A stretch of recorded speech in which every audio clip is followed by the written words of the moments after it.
Interview with Matt Sillars on 5th of August 2013. Thanks for coming in, Matt. It's my pleasure. I've got some general questions, but feel free at any point to expand. Okay. We're not in any great rush. I suppose the first important thing is, how did you first get involved? Okay, well, I was teaching at Inverness College, and about 20 years ago, I of the Workers' Education Mission, because there was an awful lot happening then, posters everywhere, from expression for it's not a confidence building for women. What was it? I know the kind of thing. Assertiveness classes. There was an awful lot of assertiveness type classes around and things, and there was a lot happening. Workers' Educational Association had moved, I believe, working men themselves, and most of the class. So I was aware of the Workers' Educational Association. A colleague of mine on the committee active, so I was really aware of what it always.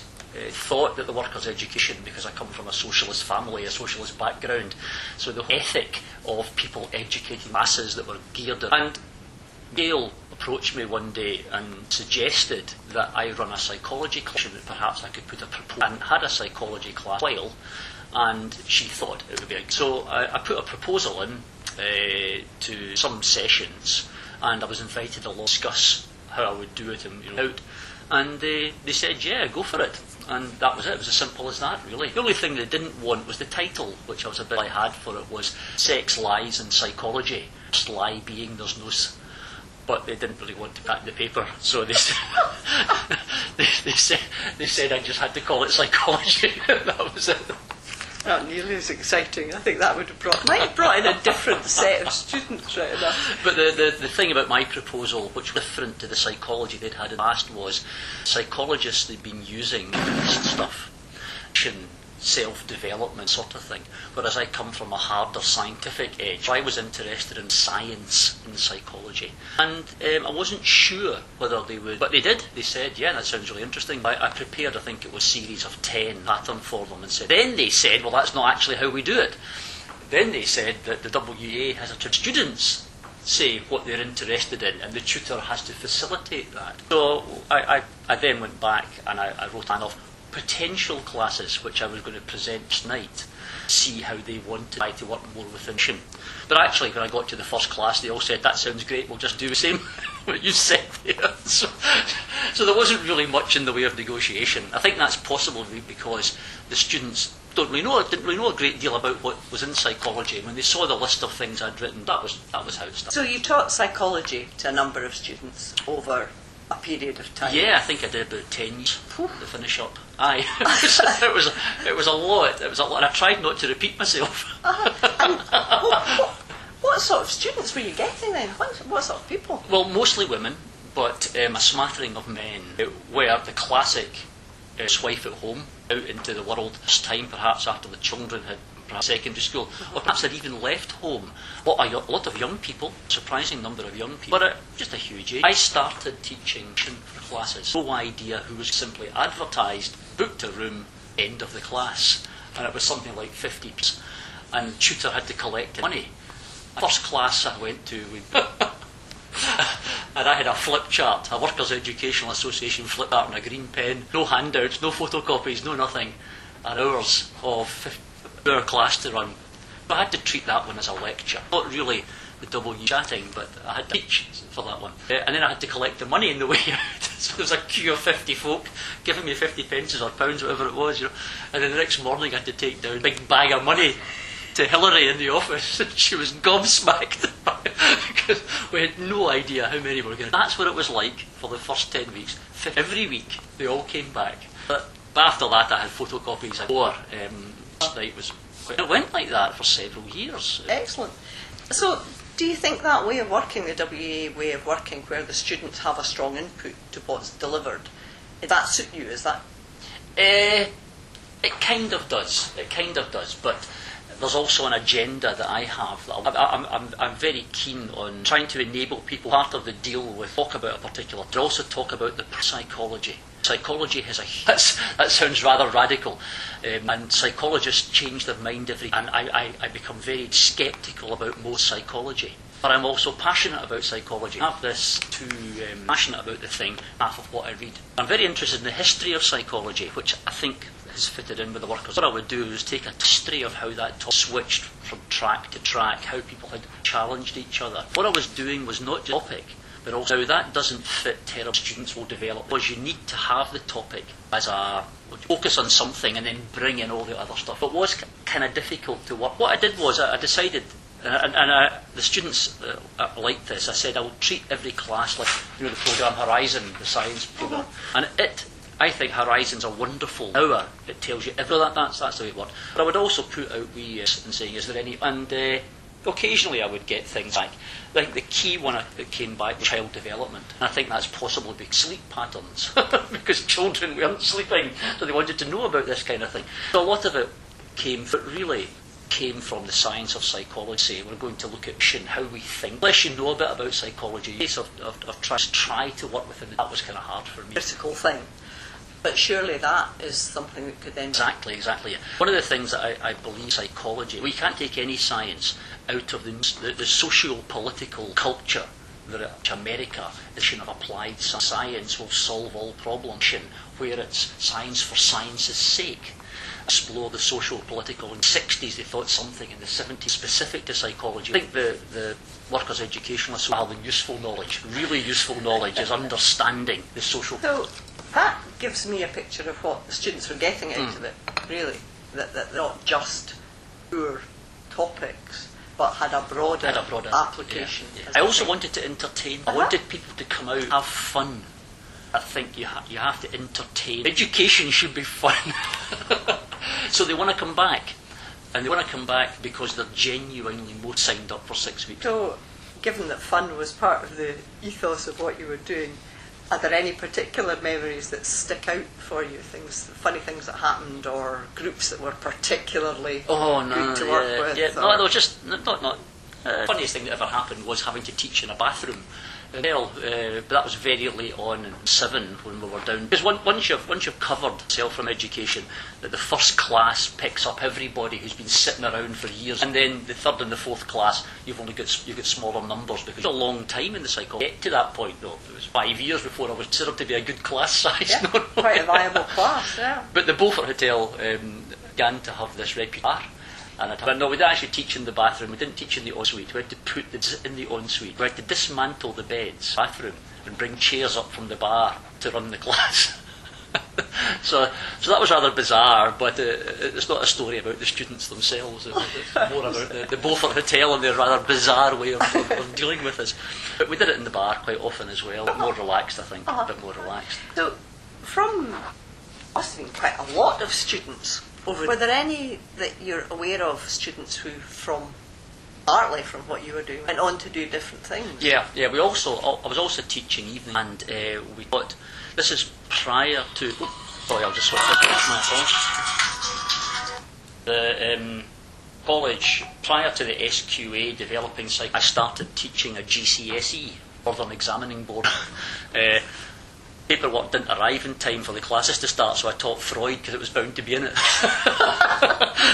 And then it arrived, and sure enough, Freud was in it, so that was fine. But we taught a GCSE, and I had a lot of people come from the work decided that they wanted teachings in psychology. So I found this synergy between one would introduce people to the other, and people who came and know about the WA class, then later on go to it. So people were on with psychology, GCSE and the WA. That was both me. And people then, students, or WA as well, but business as well on body. And others graduated, followed it through to some went to the Aberdeen, the Access course.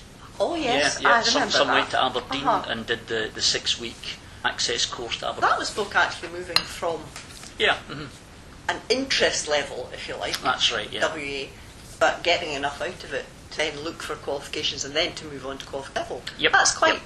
Well, actually, I think the Horizon programme idea is actually, Horizon doesn't talk down to it. It doesn't patronise anyone. Yeah. It gives people information that they can say, I understand that, and I can actually see the next point coming. And I can ask the question, what about this? And then Horizon answers it. So it builds a programme something. Not only have you learned something, but you know something. My idea was that I understood what was going on. At the end of each class, they would have an idea, think that they knew everything. Say, I have an understanding of this, and I understand the pros and cons, handle on this. to move stage because they don't, oh my God, it was all over. And that confidence, a huge element in... That's right, yeah. So you can, you can do this. And I would always encourage people, session, I would say, where are you going? You could do the GCSE, yes, by gum. And not everybody did.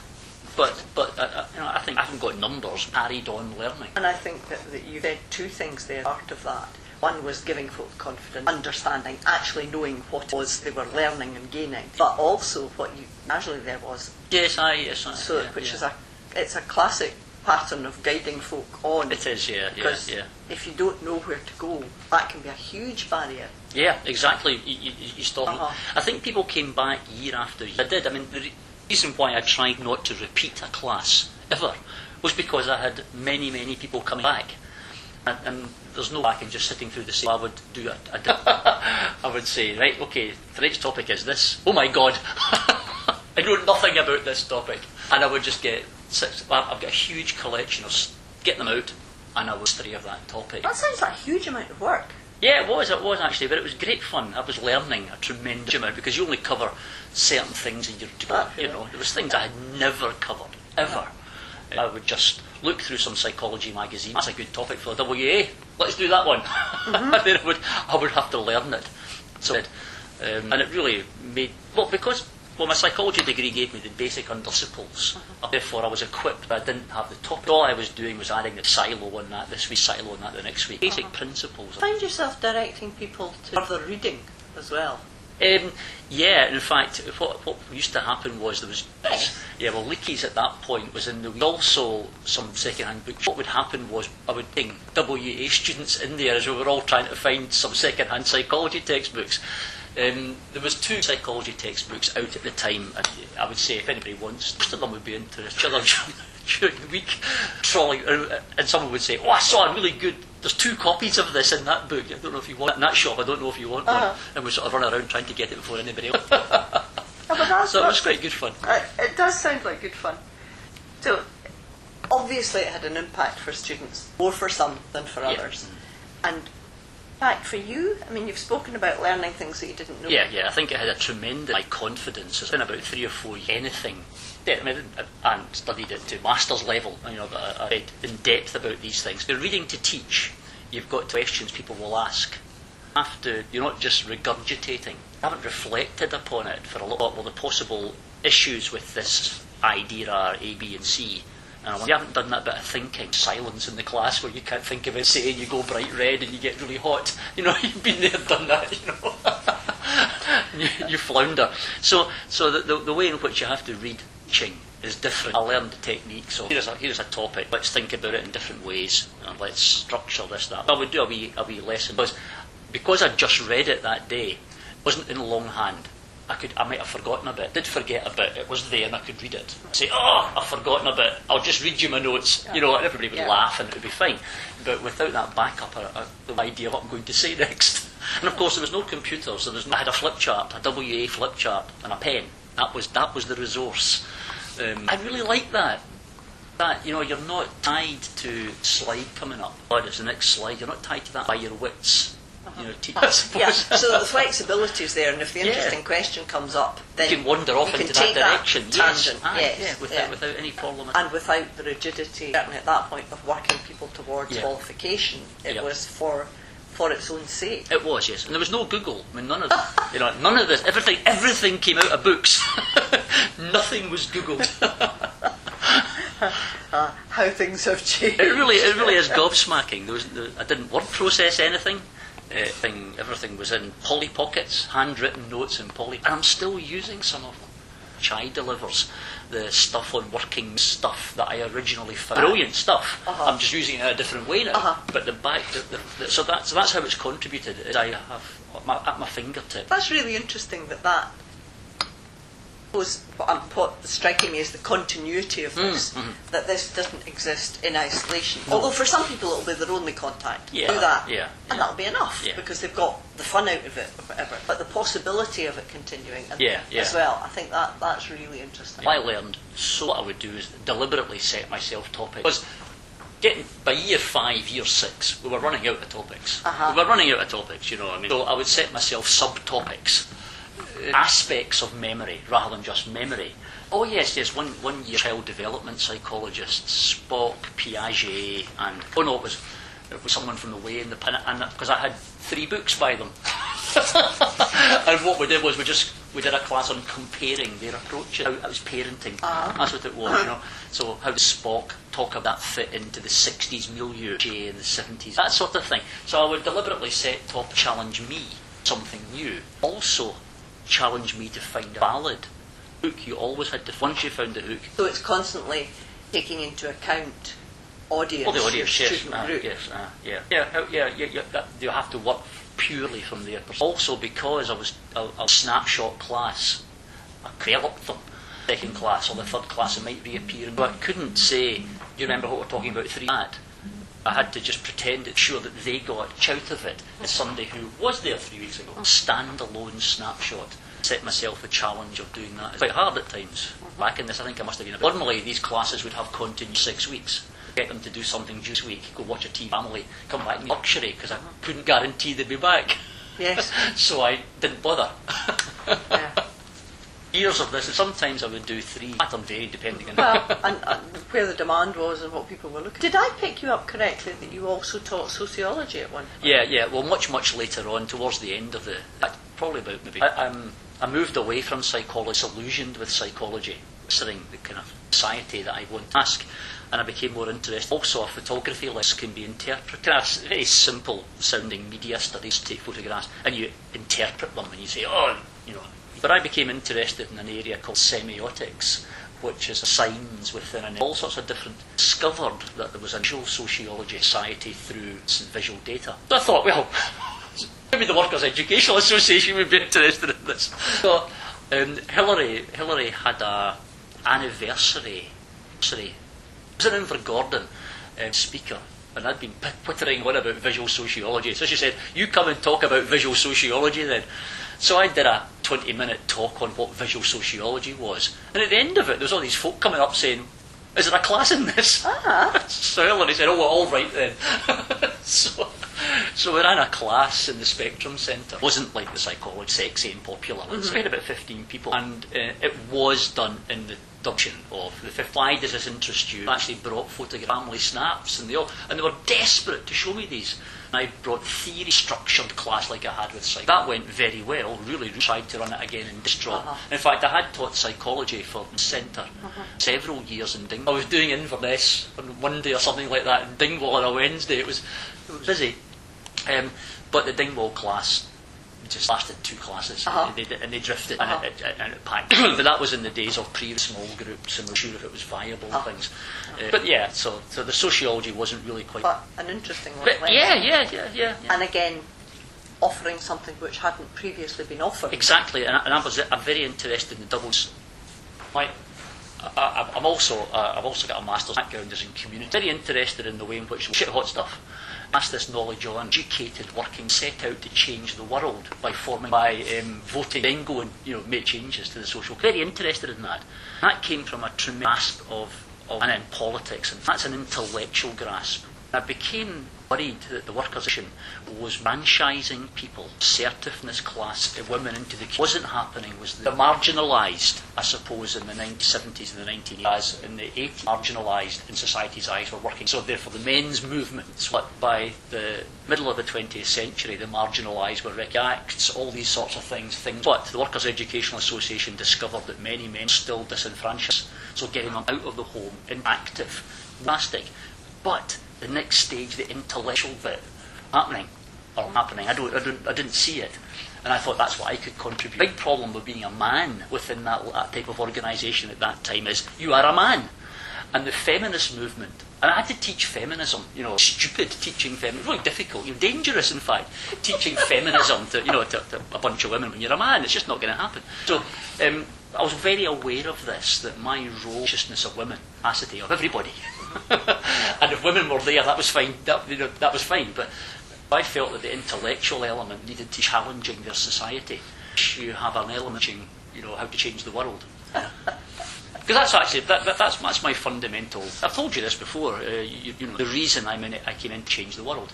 Okay, that's my fundamental principle. If what has to happen is that we change the world, One class at a time. What would you like to see WA doing now? And that's it. The intellectual. I don't know what they're doing just now. They haven't been involved in it. I haven't seen so many posters around. So I do know that, I do remember. And again, ethnic minority women doing tremendous work at that level.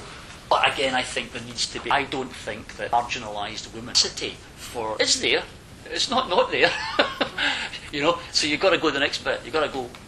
And I have had work. I tried to. You can come to a college and study, and you see, then you can move on. I'm not sure the evening. Say you're on a intensity, nobody will turn up. This is my sex, lies, and psychology to sell it in a way. Back to sex, lies. Oh yeah. Set to sociology this time.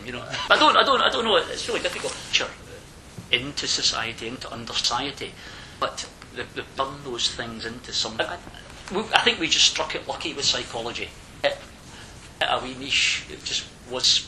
I don't know. It just switched the people on at that time. I have no idea why. Timeliness. Timeliness, yeah. Yes. Yeah. Because it was a phenomenon. Uh-huh. And, hiding it in drawers and cupboards. I didn't know what to do it all, I think that would probably be a nice thing to happen again. Funding's always a problem. But I don't think it would happen again either. No. I don't think advertise a psychology. Because there's so much psychology about now. Yeah. In those days, there was nothing. Then it was very much you were providing something that wasn't there at all. Maybe one of the things WA providing things that are not provided elsewhere. Yeah. Is there anything else you want to add to all this? This is hugely interesting. I can't in the planet. There's a tremendous amount of. I mean, I've met many people through the that didn't come to us because Hillary used conference. Where was it? In one of the schools? And there were Academy out of Inverness as well, because I certainly was at one in. And people from all the classes would come, yep. and she'd mix everybody up, and I would do a guest talk. Everybody would come to me for that. Was good because that meant that people sign up for basket weaving or some local history, probably with normal, would then come and do a psychology class, and they go, oh wait a minute, this is actually more interesting, and go, oh hang on here. But that was maybe taster sessions, Yep. I have written it down as. So I'd meet people that I discovered that someone who started 5 years ago, they would never. So although they weren't moving or active in the community, and that's a sign of a fantastic. Yes, it's not all just about the pure learning. No, it isn't. No, changing the world. It's about changing the world. And on that happy note, we'll call that a day.